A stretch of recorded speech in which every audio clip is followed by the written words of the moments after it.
Hey guys, today I'm going to be doing the beauty scenario tag. You're going to learn all about my beauty mistakes, loves, wants, needs. I don't even know. It's just a bunch of random beauty related scenarios. It's a really fun tag. I am going to link below Lily Pebble's video. She started this tag and I've actually met her before at London IMATS and she's so sweet and she makes great beauty videos, so go check her out. I will also link my friend who tagged me, Fleur from Fleur de Force. So be sure to check out the description box below.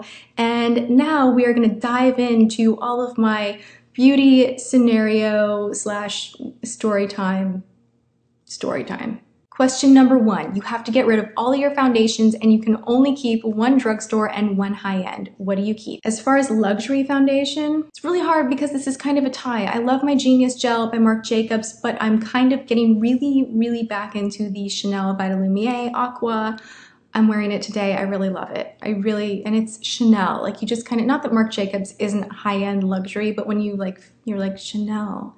I don't really have a favorite drugstore foundation. I am putting a bunch to the test right now because I would like to narrow it down and have a favorite, so I'm working on that. Question number 2. You go for an interview and the lady interviewing you has lipstick on her teeth. Do you approach the subject or ignore it completely?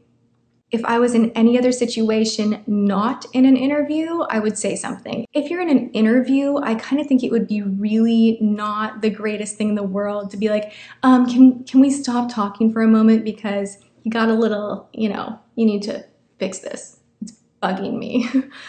So I think that, yeah, for that situation, I would kind of just let it go, let it be, and hopefully she would see it later on and fix it herself. But any other time, I will gladly tell you that you have crap in your teeth, something in your nose, something on your hair, toilet paper on your shoe, your underwear is showing, you forgot to untuck something or tuck something. Like, I definitely think woman to woman, girl to girl, like, we should definitely look out for each other, just not when you're trying to be hired for a new job. So, number 3. You're not feeling yourself and you need a pick-me-up. Which lipstick do you put on to make yourself feel beautiful? My thing that makes me feel more beautiful when I feel like junk is more lash, more mascara, more eyes. Lips are kind of, I can put on my Aquaphor balm and kind of be like, oh, whatever.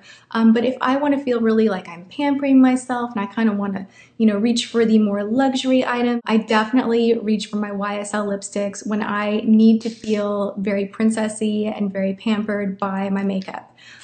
Even though, like, my 903C from Wet n Wild, I love it. I love the way it looks. Not exactly the easiest to apply. Crappy packaging, not very luxurious. Like this, if you throw it in the purse, you kind of feel like, ooh, I am a pretty princess, and I love it.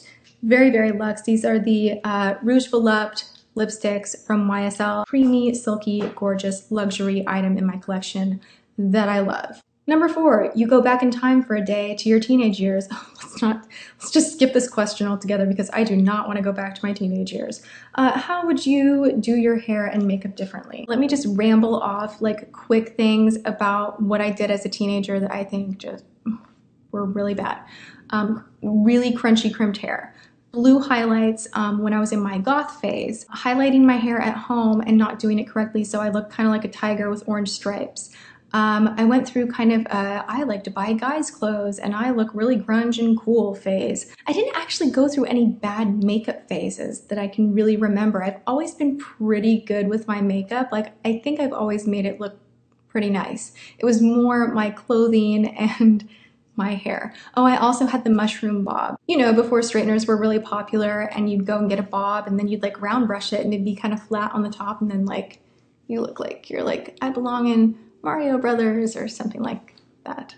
The only thing I really wish I had done differently is used a straightener and not had the mushroom bob thing going on. The bob was fine, this thing not so much.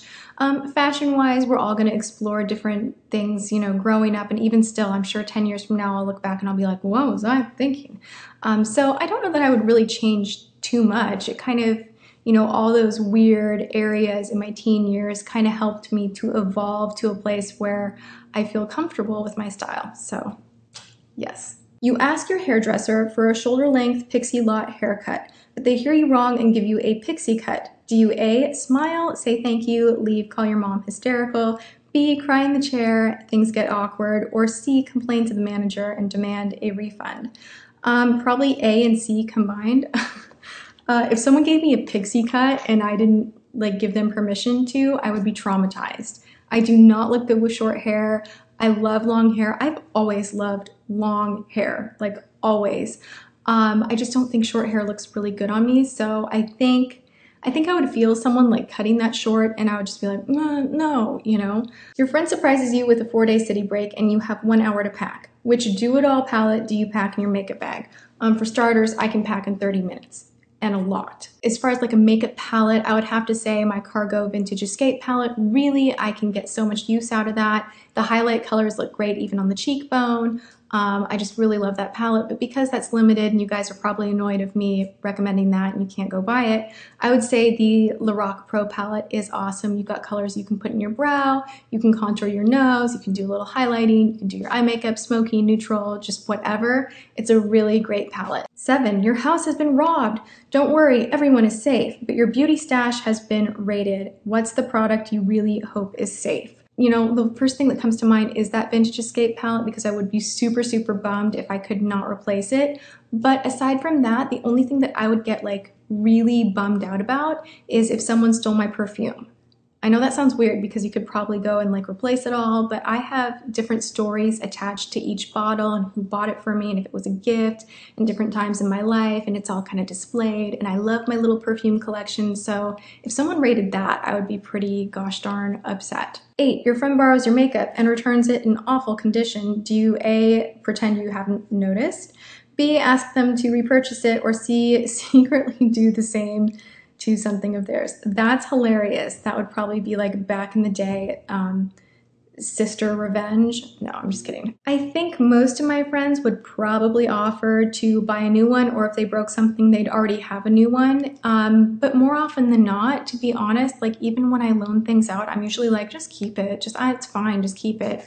So I don't know. To me, things are just things. Not that I don't appreciate my things, but whenever I am loaning something to someone, as much as I want it back, I also have it in the back of my mind that something could happen to it and you better get over it right now if you're gonna let that person have it and share it with that person, if that makes any sense. I really could just ramble to the camera all day long, you guys. I actually really enjoyed doing these kind of videos. Leave in the comments below. Maybe I can do like a Q&A in the future. What questions would you like to know about me, you know, aside from beauty scenarios, just like anything at all. Leave it in the comments and I can try and film that soon in the future. I hope you enjoy this. Give a big ol' thumbs up if you did, and I will see you next time. Mwah.